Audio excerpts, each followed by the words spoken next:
Raw took place in Atlantic City, New Jersey. Obafemi kicked off the show after winning the King of the Ring. He was super over as he held the crown. Then he was soon interrupted by Brock Lesnar, who made his way down to the ring with Paul Heyman. Brock says he doesn't watch the show, and he repeated this multiple times, and really, I don't blame him. Then he brings up all the things Oba has been saying about him before he says, talk shit, get hit. He actually said shit, and that's when he low blows Oba. He kicks him right in the balls, and then he hits the F5 onto Obafemi. After Brock was walking up the ramp, Oba got on the mic and challenged him to a match at SummerSlam. Brock accepted the match, but he one-upped him and made it a Hell in a Cell match. Wow, it's on. This is the end of the rivalry. Hell in a Cell at SummerSlam. Brock Lesnar versus Obafemi, and I assume this is the main event of either night 1 or night 2. Personally, because it's Minnesota and because this is, I don't know if Brock's retiring. They said nothing about it, but because it's where he's from, it's where he's been billed from at least, I think it makes sense to have it main event. I would even have it main event night 2. Probably not. It'll probably be the main event of night 1, but I wouldn't mind it at least getting one of the main events. I think it definitely needs it now because it's Hell in a Cell. And I think the match will be a lot longer than the previous 2 matches because it's a Hell in a Cell match. After the break, Paul Heyman was talking to Adam Pearce after the big announcement, and that's when Austin Theory went up to Paul, tried to talk to him, and Paul just blew him off. It's obvious he's out of the division. I've said for a while that it's beneath him now to be in division. With all the injuries, it's a cursed group. It's over. Braun Breaker lost to Seth Rollins. Division is dead. Then we have Adam Pearce talking to Obafemi backstage after he was attacked, and he's not going for the championship anymore, so he's basically going to forego it. I assume he'll get another title shot, but they didn't tell us that, so it makes sense if he beats Brock, he goes after the title maybe at the next PLE. That's what I would at least assume, but they did not say he's for sure going to get his title shot. Rey Mysterio was out next. And then we got Rey Mysterio against Ethan Page, who was already in the ring. Rey hit a 619 followed by a frog splash to win the match. Dominic and JD McDonough were in Danhausen's lair looking for him. They stole a New York Knicks plaque. Joe Hendry was in the ring for a concert. He introduced the Street Profits as his special guests for the occasion. The 3 of them dissed Austin Theory, who comes out and announces that there's going to be a tag team match for the tag team titles, a rematch for next week. Joe Hendry and Austin Theory then had a match with Joe Hendry getting the win. Raquel Rodriguez was talking to Adam Pearce backstage. She wants an Intercontinental title shot. It sets up a match against Maxine Dupree later tonight. No Sol Ruca on the show, by the way. Then Liv and Roxanne walked in, and Liv was worried about Io and Danhausen messing with the Judgment Day. After that, we see Io Sky heading to the ring, and then after the break, Io Sky made her entrance with the Queen's crown, and she actually, unlike Oba, she put on the crown. It looked really good on her, made it look cute, and then Liv Morgan interrupted her. She was looking great, and she blames Danhausen for her loss. She mentioned Stephanie Vaquera and Rhea Ripley's names. Right when she mentioned Rhea, I thought, oh, she's probably not coming out. And then Raquel and Roxanne surround the ring. Io tries to fight them off, but the 3 of them beat her down. Liv then hits the Oblivion onto Io. The fans are cheering for Rhea, and they really made it look like Rhea is about to come out and make the save. She's been gone for a while because of her knee injury. But then, remember in that match when Io kind of had that knee injury where she, I believe, if I remember, she was knocked off the ring post and landed on the steps and sold her knee. So Liv worked on that injured knee and put her in a half Boston Crab. That's her new submission hold. The whole bunch of security had to stop it. So Judgment Day poses over poses over Io with Liv standing over Roxanne with, oh my god, I got that wrong. Liv standing over Io with Raquel and Roxanne by her sides. So it really makes you think they're setting it up for Rhea to come back. In many ways, it feels exactly the same as the WrestleMania build with Rhea and Jade, with Jade's baddies, B-Fab and Mishin kept attacking Rhea, and it was 3-on-1, and they would keep beating her down until finally at WrestleMania, Io even the odds. It feels like it's almost like a copy and paste, where instead of Rhea needing Io is going to need Rhea to even the odds against Raquel and Roxanne and help her defeat Liv. I think Liv probably is going to win, but I think Rhea has to play a role in this. I don't know what's up with her knee injury. I hope she doesn't miss SummerSlam, because they might have to consider taking the belt off her if she's going to miss SummerSlam of all shows, the second biggest show. Or maybe the Rumble is the second biggest. I don't know. LA Knight was out next. After the break, Jimmy Uso was out with Jay by his side. No yeeting because they came out to Jimmy's theme song, thankfully. And we get LA Knight and Jimmy Uso. So Jay was on commentary. What happened was Jay actually distracted LA Knight, allowing Jimmy to roll him up for the win. He attacked Jimmy after the match, and then Jay attacked LA Knight. Before Solo Sikoa arrived, he hit the Samoan spoke to Jimmy Uso, which distracted Jay, and that allowed LA Knight to hit the BFT to Jay, so he stood tall at the end, even though he lost to Jimmy of all people. And then we had, they showed the Gunther and Aldis footage from the Night of Champions show. The fact that they played this up makes you think they might actually do a match. I really hope we don't get Gunther and Nick Aldis. I don't want that match. I think that's such a step down for Gunther, considering that he retired John Cena like 6 months ago. Then he retired AJ Styles at the beginning of the year at the Rumble. And now he's going to be facing Nick Aldis of all people at SummerSlam. I mean, he beat Seth Rollins at least at WrestleMania, even with he got some help from Braun Breaker. It feels like that's it. It's kind of a waste. I can't help but think that.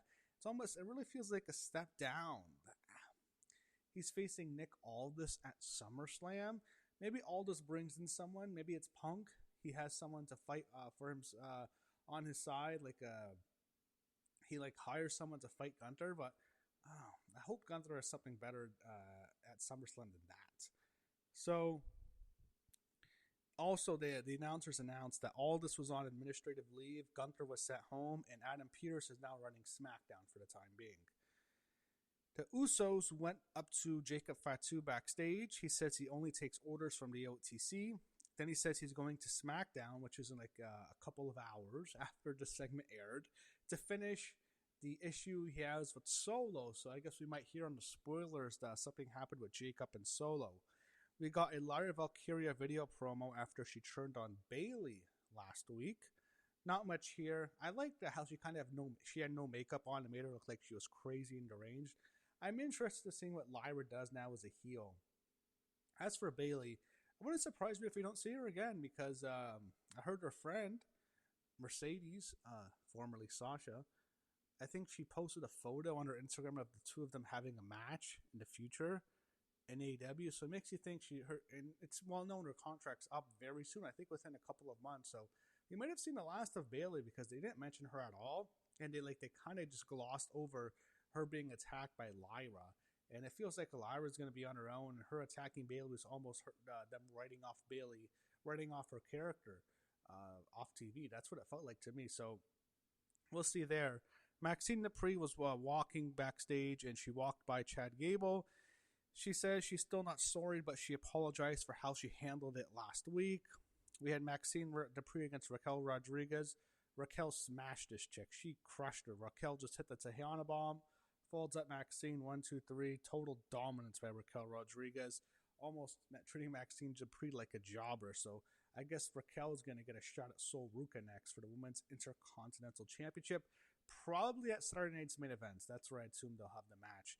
And I guess that's where they might have the next, the thing with Dan Howland, the next that they're setting up, all set up for Saturday Night's Main Event on July 18th. That's going to be a big one because that's in Madison Square Garden. Danhausen was in his lab after it was wrecked, and they showed a body, by the way, and we all know, I think that's Baron Corbin. I'm not sure, but I mean, they do show the Frankenstein monster he's creating. And then Liv walked in. She says the Judgment Day trashed it. She demands she wants her to be uncursed by him.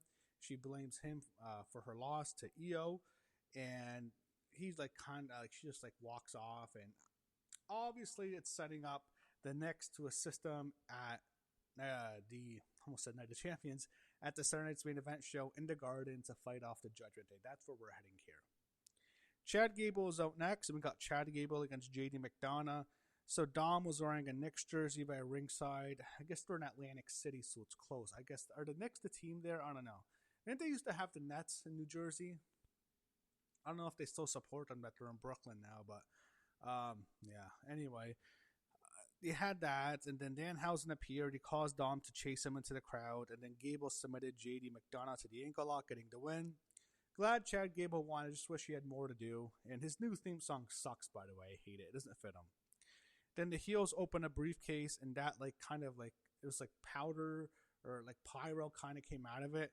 And then what happened was Danhausen took back the Knicks jersey, and Raquel Rodriguez attacks Danhausen. She takes it back, and it's all to set up Saturday Night's main events. Look, I don't want to turn on Danhausen, but he's being overexposed again, and I get it. It's all to set up this big show they have set up in the Garden. They're gonna have the NBA champions. It's gonna do It's gonna probably do a decent rating, but I just wish, like, I don't know. I feel like you might get people to turn on him because they're overexposing him so much. So Austin Theory was talking to Maxine Dupree backstage. Look, I don't mind this pairing. I think it works well. Really good looking woman with the good looking guy. I guess it can work well, but I don't know. I guess with Logan Paul, she can manage him whenever he comes back, but Braun Breaker needs to turn on Austin Theory next week. Braun Breaker should be done with division because this is really beneath him. And right when Maxine Dupree was in there, like, it just showed me that, right, this is just going to become a lower mid card act, and Paul Heyman is beneath him, and also Braun Breaker is beneath him. So hopefully Braun's done with division. Then Otis and Tozawa checked on Maxine. Roman Reigns was finally out. Jacob Fatu was with him, and then we went to another commercial break. Before we came back, Roman says for the fans to acknowledge him, and then he was interrupted by Seth Rollins, who says the title, the World Heavyweight Championship, belongs to him. This is referring to when he had to give up the championship last fall after his injury. So they're playing that up, and he brings up how Roman has never beat him. He brings up all the things he's done to him over the years. He pinned him in the main events of last year's WrestleMania, then WrestleMania 40. He cost him his championship against Cody Rhodes. Then he brought up the WrestleMania 31 cash-in. Still, without question, the greatest cash-in ever, easily.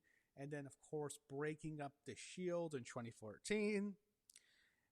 The way he was setting it up, to me, it felt like this was supposed to be the main event, and I think it was because they had him pin Roman at WrestleMania 41, and it would make sense for Roman to win the Rumble, then challenge Seth Rollins, win the World Heavyweight Championship at WrestleMania 42. I think the Punk match just kind of came together because they had to put the belt on Punk because of Rollins' injury. I think Rollins was going to WrestleMania as champion and losing it to Roman, but I guess like Punk just got Seth's spot. I guess Punk was probably going to face Cody, but everything just got changed because of Seth's injury, and I think it's hard for WrestleMania to book so far in advance because guys get hurt, guys get cold, guys get hot. It's hard to really put the card together so early because so much happens in a given week, let alone several months before the show. So I understand that, but to me, it definitely seemed like that was going to be the WrestleMania match. And Seth, he was lucky to even make it to WrestleMania when he got to face Gunther. He was lucky to even get a spot because of his injury. So the story is that Seth has Roman's number, which he has. I think Roman has beaten Seth before, but I don't think he's ever pinned him in a major singles match for a championship before in the main event. And then Seth lays out the challenge. He finally gets Roman Reigns to accept, and he says he needs to beat Seth, and it's on. We have the main event for SummerSlam, at least one of the nights, Roman Reigns and Seth Rollins. The only question is which night, because we already know it's Brock Lesnar and Oba Femi. I think that's going to be the main event for one night. I doubt Sami Zayn in the championship match is going to be a main event, even if it's against Cody Rhodes. So if I were to make a prediction, I think it's Brock and Oba and Hell in a Cell main event of night one, Roman and Seth the main event of night two. But I personally would prefer Roman and Seth to be night one and Brock and Oba and the Hell in a Cell to be night two. That's how I personally book it. But we got two major matches set up, and we also have Io and Liv that was announced Saturday. So we have 3 matches set up. I assume Gunther and Nick Aldis in some sorts. Maybe Aldis has someone wrestle for him on his behalf. And I guess Sami and Cody, I guess that's where we're going now, right? So I guess Sami Zayn, Cody Rhodes. I think that's the match. So we'll see what happens. I mean, we're going to find out more when the SmackDown spoilers come out because they're taping the show as I do this review for Raw. But so far, the first Raw on the road to SummerSlam, if you will, the summer tour to the second biggest show of the year, the biggest show of the summer, SummerSlam, is on its way. And so far, I like the card. I like the Brock and Oba Hell in a Cell blow off, and I like Roman and Seth. And I do like Io and Liv. I think they did a good job building up all three matches. And we will find out what WWE has in store as we continue on the summer tour leading up to SummerSlam.